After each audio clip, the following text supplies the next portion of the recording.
This video can be helpful for those students who are targeting especially for IPE board examination. It is also useful for objective type exams too. You can also watch this video in 2x or your comfortable speed. Now let's begin with Tiemann reaction. So first I'll be reading the definition and then I will explain the terms in the definition. So phenol is treated with chloroform in the presence of sodium hydroxide or potassium hydroxide to form salicylaldehyde. So here, as you can see, the phenol, it is reacting with CHCl3 plus 3 moles of NaOH. The 3 moles of NaCl are taken out and salicylaldehyde is formed, whereas salicylaldehyde is nothing but the CHO in the ortho position of phenol. This is it. Here comes the second one, coal-based reaction.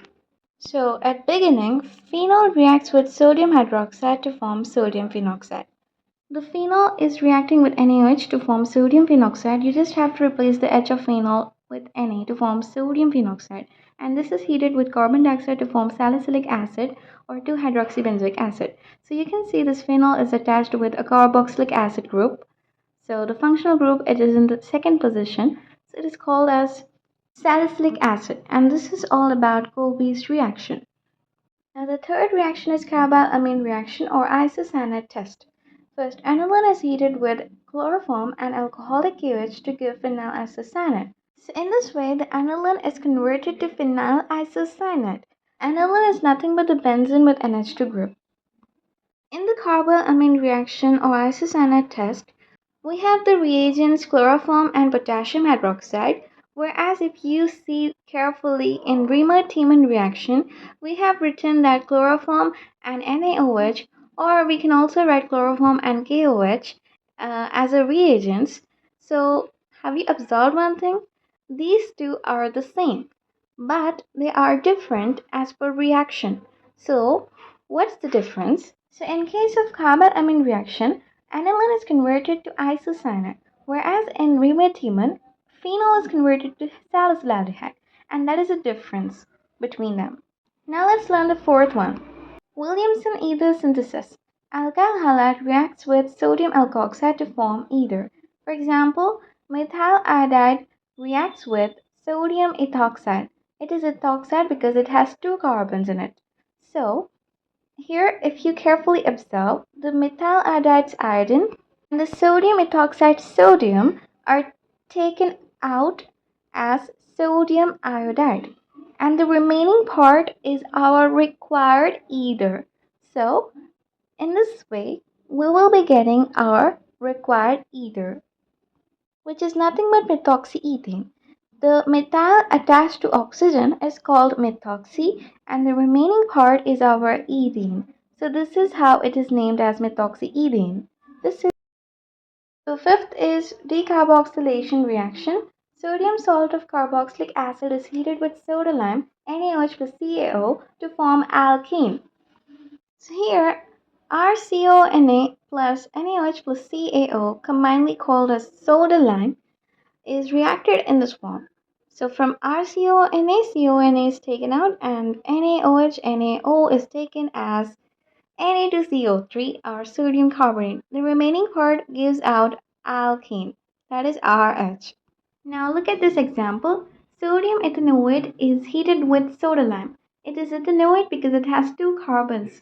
And then soda lime is nothing but NaOH plus CaO is heated and gives out methane, because in this R group position we have methyl and the H extra gives out methane. And this is what all about decarboxylation reaction where carbon dioxide is removed. The sixth one is wood splitting reaction, a mixture of alkyl halide and aryl halide treated with sodium in the presence of dry ether to form alkyl arene.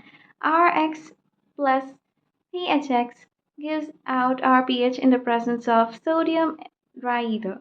So R and pH are combined and formed RPH alkyl arene. For example, ethyl chloride reacts with sodium and chlorobenzene and gives out ethyl benzene. So pH is nothing but benzene here, and the ethyl group is our R group, so alkyl arene. Now let's learn the seventh Cannizzaro reaction.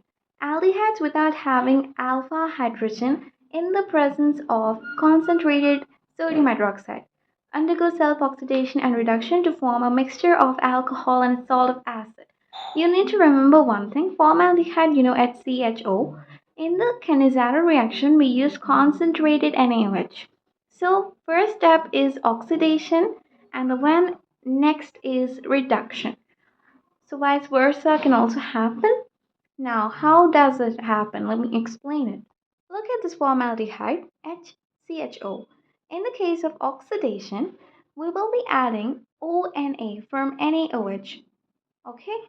So, you need to remove one hydrogen and add ONA, and the remaining oxygen will be the same. In this way, oxidation happens. Now, next comes reduction. You just have to break the bond of oxygen and add hydrogens.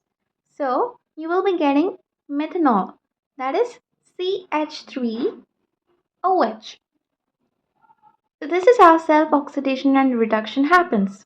The more important thing in Cannizzaro is that it doesn't have any alpha hydrogen. And what does it mean? In case of formaldehyde, HCHO, beside the functional group CHO, it doesn't have any other carbons. So it does not have any alpha hydrogens too. So this is how we say it doesn't have any alpha hydrogen. And our next reaction is aldol condensation. In this reaction, at least one alpha hydrogen must be there. For example, here we have functional group aldehyde. Beside that, we have a carbon. This is called as alpha carbon.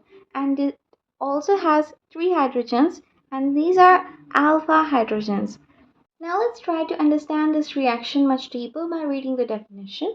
Aldehydes and ketones having at least one alpha hydrogen undergo condensation in the presence of dilute NaOH to form aldol. In case of Cannizzaro, we observed what was that concentrated NaOH. That's the difference. You need to remember it.